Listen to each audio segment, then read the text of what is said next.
All right, welcome back to the Token Launch Masterclass. This is episode 19, and we are going straight for the jugular on the most critical and frankly, most mishandled part of any launch. We're calling this one Building Your 0 to 1,000 True Fans. Now, you might have heard of Kevin Kelly's 1,000 True Fans idea. For a creator, it means you just need a core base to make a living. Let's translate that to crypto, because it's not about making a living, it's about survival. Your 1,000 true fans are the people who will ape into your pre-sale without a second thought, defend you in Telegram when the FUD starts, and write novel-length threads on X about why your project is the one. I've seen projects with 200,000 Discord members completely flatline at launch, because they were all airdrop hunters. They had zero true fans. So before you spend a single dollar on marketing, before you even think about a CEX listing, your mission is to find that core resilient group. This is the only thing that matters right now. So, how do we find these people? First, you have to know exactly who you're looking for. And please, if your answer is crypto investors aged 25 to 45, just turn this off right now. That's a useless platitude. What I do, and what I demand from founders I advise, is a one-page document, a real persona. Let's call him DeFi Dan. What's his biggest pain point? Is it that he's getting killed by impermanent loss and wants a more predictable yield strategy?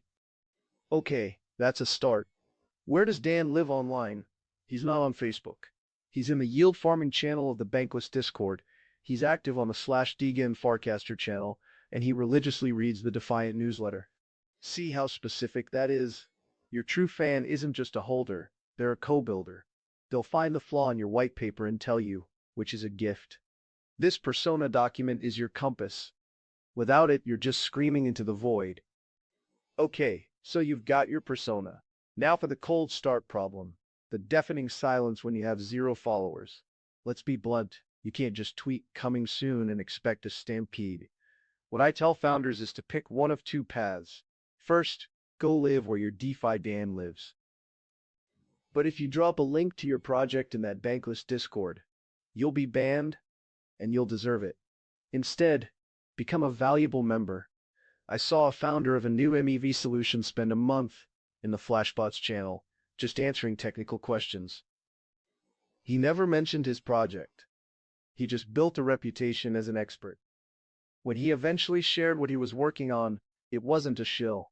It was a contribution from a trusted peer. The other path is to build in public. I want to see you on X, sharing the gnarly bug you just spent all night fixing. Talk about your tokenomics dilemma. This raw transparency attracts the builders, the thinkers. The goal for these first 100 is attraction through expertise, not hype.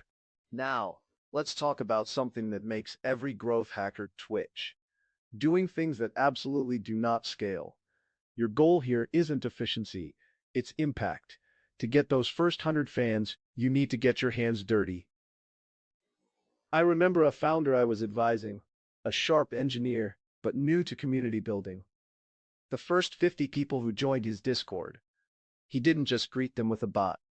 He personally DM'd every single one and scheduled a 15-minute call.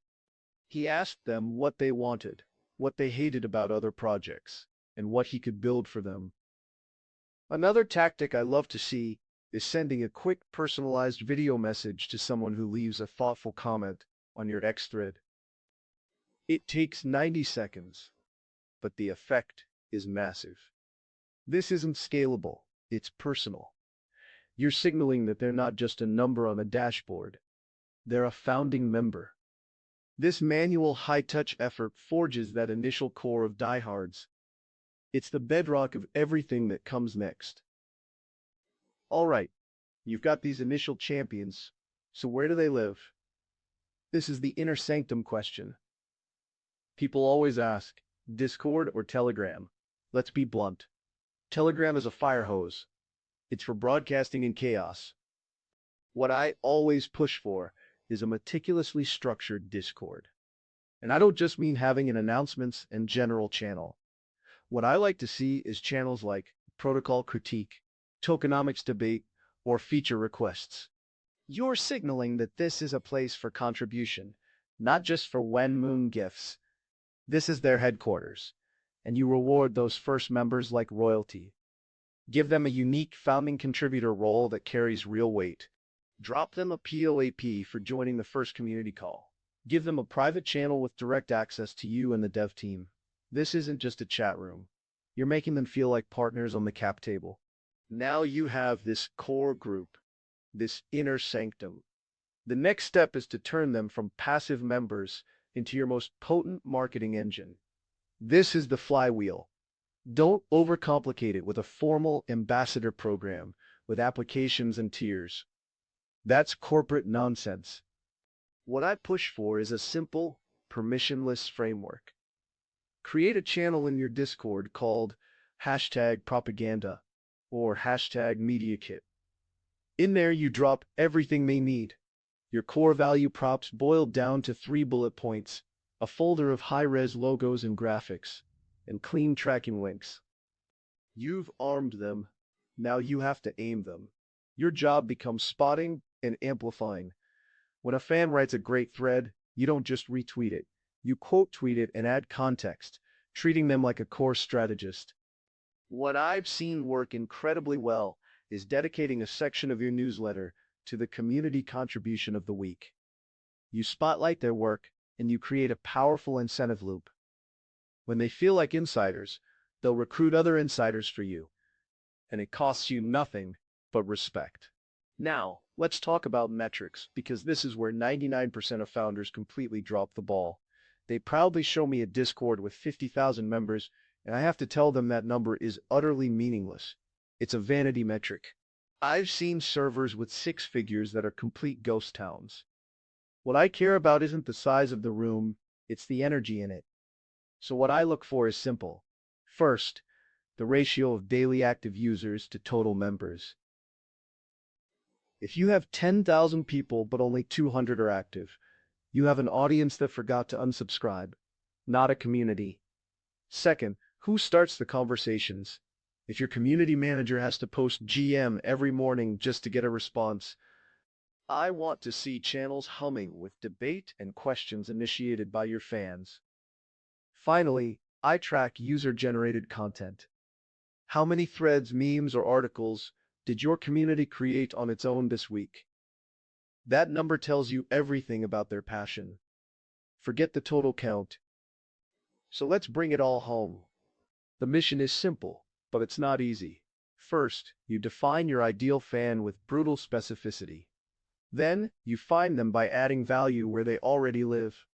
You engage them with unscalable, personal effort that makes them feel like founders. You empower them to be your evangelists. And finally, you measure what actually matters. The passion, not the raw numbers. This core group is your entire launchpad. It's your competitive moat when the market turns ugly. I've seen it time and again. Now, once this foundation is rock solid, you can start thinking about pouring gasoline on the fire. That means amplification, which inevitably leads to key opinion leaders, or KOLs.